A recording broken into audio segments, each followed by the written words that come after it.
Bonjour les amis, j'espère que vous allez bien. Aujourd'hui j'ai un coup de gueule. J'ai un coup de gueule ce matin. Je me suis réveillé en sortant de la maison. Donc j'étais en route pour le taf. Et vraiment je me suis aperçu de quelque chose et c'est vraiment déplorable. C'est vraiment déplorable. Parce qu'en ce moment, il y a une pandémie qui sévit partout dans le monde. Ça ne trie pas les races, ça ne trie pas les professions, ça ne trie pas le niveau social. Mais je pense qu'en Afrique, on a tendance à tout négliger. C'est vrai, en ce moment, en Côte d'Ivoire, il n'y a qu'à Abidjan où il y a la majorité des cas.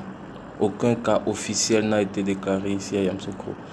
Mais c'est pas pour autant qu'on va se comporter ainsi. On nous demande de respecter des règles de barrière, ce qu'ils ont appelé règles de barrière. Une distanciation, et puis voilà. À Abidjan, on voit à la télé, ça circule, les gens prennent les précautions. euh, des, des, des, des présidents de marché, présidents de commerçants essaient d'aller sensibiliser dans les marchés, essaient de prendre, de faire en sorte que ces règles-là, même si on sait que c'est difficile, au moins faire en sorte que ces règles puissent être appliquées. Le port de masques, etc. Mais ici à Yamoussoukro, aucune de ces règles dans nos marchés n'est respectée.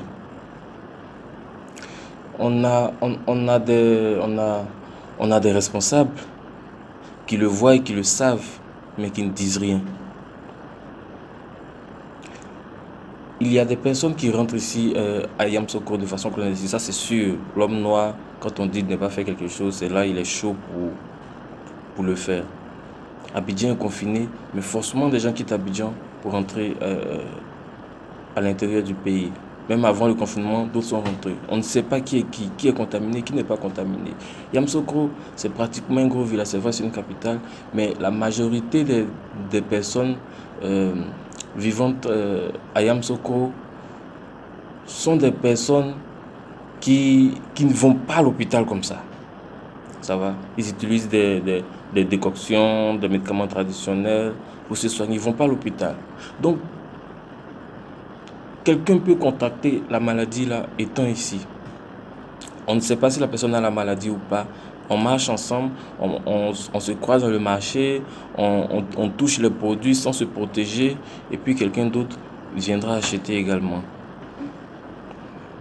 Je pense que si par hasard vous voyez cette vidéo là, j'ai bien envie que chacun prenne conscience et que même si on nous dit qu'il n'y a pas de cas déclarés officiellement à Yamoussoukro, mais dans notre tête, il faudrait penser qu'il peut y avoir un cas sans qu'on ne le sache. Par conséquent, on doit prendre nos précautions.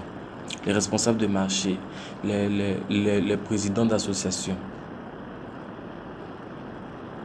Je ne sais pas si c'est vrai, mais j'ai vu à la télé dans certains marchés où ils faisaient de la vacation.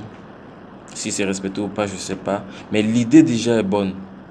Pour au moins essayer de réduire le nombre de personnes qui y va. C'est dur, mais la santé, c'est le meilleur cadeau qu'on puisse souhaiter vraiment à son ennemi.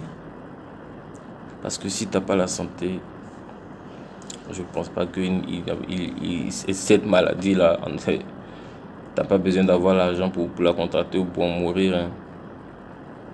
Hein. J'aimerais faire passer ce message-là. Vraiment, protégez-vous et nos dirigeants, s'il vous plaît. Quand vous voyez ça, ne fermez pas les yeux. On a des gens qui vont couper les tickets dans les marchés. Ils ne vont pas me dire qu'ils ne font pas de rapport quand ils rentrent à la mairie. Et ce rapport-là, il ne remonte pas vers le maire. Du maire, préfet, bon, je ne sais pas la chaîne, mais bon, forcément, les gens le savent. Faites quelque chose, même si l'intérieur du pays, on est bon, vous savez. Mais vraiment, ce que j'ai vu là, je vais vous mettre la vidéo que j'ai pu faire en quelques secondes. Juste vous montrer l'affluence qu'il y a. Parce que mercredi, il y a jour des marchés encore. Jour des marchés, vous savez ce que ça veut dire en Afrique. Quand on dit jour de marché, voilà. Les femmes quittent les villages pour venir, les villages environnements pour venir vendre leurs produits en ville. Et le soir tombé, elles vont retourner. Elles vont retourner avec quoi? Le virus ou quoi, on ne sait pas. En retournant au village, ça contamine tous les vieillards du village. Et imaginez la chaîne. Imaginez la chaîne. Ça va? Donc vraiment, pardonnez. Mon cœur est gros, mon cœur me fait mal en voyant ça. Parce que je me dis, si c'est pas Dieu qui nous protège, moi je me demande où on va. Parce que à cette allure-là, si quelqu'un a contracté la maladie là, et que sans protection, elle vient, elle marche à côté de nous, on emprunte le même véhicule, sans protection, ah bon, imaginez-vous la chaîne alimentaire, le virus là va s'alimenter même, ça va. Donc, je vais vous mettre la vidéo là. Et puis bon, si vous, vous pensez que on doit vivre comme ça, on va vivre, on va prier. On va prier. On est champion en prière, donc on va prier. Donc Dieu vous protège. C'était mon petit message, mon coup de gueule.